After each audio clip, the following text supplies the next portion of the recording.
బిగినర్స్‌కి blouse cut చేసేటప్పుడు front part ఎంత కష్టంగా ఉంటుందో, ఈ డ్రెస్ స్టిచ్ చేసేటప్పుడు కట్స్ దగ్గర అంతకన్నా ఎక్కువ కష్టంగా ఉంటుంది. టాప్ స్టిచ్ చేస్తున్నప్పుడు కట్స్ దగ్గర కరెక్ట్‌గా రావాలి, పర్ఫెక్ట్‌గా ఉండాలి అంటే వీడియోలో చూపిస్తున్న విధంగా ఫాలో అవ్వండి. హ్యాండ్స్ దగ్గర లూజ్‌ని మార్క్ చేసుకున్న తర్వాత, ఈ టాప్ కట్ చేసేటప్పుడు మనము ఎంతైతే ఖర్చు తీసుకున్నామో, ఆ ఖర్చుని మనం అక్కడక్కడ టక్స్ పెట్టుకుంటాం కదా, ఆ టక్స్ దగ్గర నుంచి ఖర్చుని ఈ విధంగా మార్క్ చేసుకోవాలి. ఇలా మార్క్ చేసుకుని కుట్టుకుంటూ వచ్చేసరికి హిప్ దగ్గర ఈ విధంగా సూదిని కిందికి దింపి మళ్ళీ డ్రెస్ని ఇటువైపుకి తిప్పుకొని సైడ్ స్టిచెస్ అనేవి వేసుకోవాలి.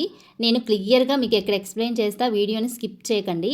ఇలా మనము సైడ్ స్టిచెస్ వేసుకున్న తర్వాత ఒక 3-4 ఈ హిప్ దగ్గరకు వచ్చేసరికి మాత్రం ఫస్ట్ మనం ఏదైతే స్టిచ్ వేసామో అదే స్టిచ్ మీద ఈ 4 స్టిచెస్ కూడా అక్కడ ఎండ్ అయిపోవాలి. ఓకేనా? వీడియోలో మీరు క్లియర్గా 1-2 సార్లు చూడండి, మీకు అర్థమైపోద్ది. అప్పుడు మనకి ఈ ఫోల్డింగ్స్ అనేవి పర్ఫెక్ట్గా వస్తాయి. మనం స్టిచ్ చేసుకున్న తర్వాత కూడా స్ట్రైట్గా ఉంటాయన్నమాట. ఈ ఫోల్డింగ్స్ అనేవి నీట్గా వస్తుంది ఫినిషింగ్. ఇలా మనము డ్రెస్కి చివరన మనకి ఎంత ఫోల్డింగ్ కోసం అయితే మనం ఖర్చు తీసుకున్నామో అంతే ఫోల్డింగ్ చేసుకుంటూ ఫోల్డింగ్ చివరన కుట్టుకుంటూ రావాలి. ఇక్కడికి కట్స్ దగ్గరకు వచ్చేసరికి డ్రెస్ని ఈ విధంగా తిప్పుకొని ఇటువైపున కూడా ఫోల్డ్ చేసేసుకొని సూదిని ఇలా తిప్పేసుకొని స్టిచ్ వేసుకుంటూ రావాలి. వీడియో నేను చెప్పడం కన్నా ఈ వీడియో మాత్రం మీకు చూస్తేనే అర్థమవుతుంది. బిగినర్స్ చాలామంది ఈ ప్రాబ్లమ్ని ఫేస్ చేస్తూ ఉంటారు. చాలా కష్టంగా ఉంటుంది టాప్ స్టిచ్ చేయడం. ఒక్కసారి నేను చెప్పినట్లుగా ట్రై చేయండి, ఖచ్చితంగా మీకు టాప్ అనేది పర్ఫెక్ట్గా వస్తుంది.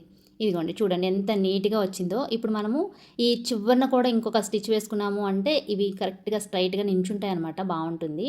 ఇలా చివరన పడాలి, కుట్టు మాత్రం చివరనే పడేలాగా చూసుకోండి. చూడండి కట్స్ ఎంత నీట్గా వచ్చాయో, పర్ఫెక్ట్గా వచ్చాయి. వీడియో నచ్చితే లైక్ చేసి మరిన్ని వీడియోస్ కోసం ఛానల్ని సబ్స్క్రైబ్ చేసుకోండి. యూస్ఫుల్ అనుకుంటే షేర్ చేయండి.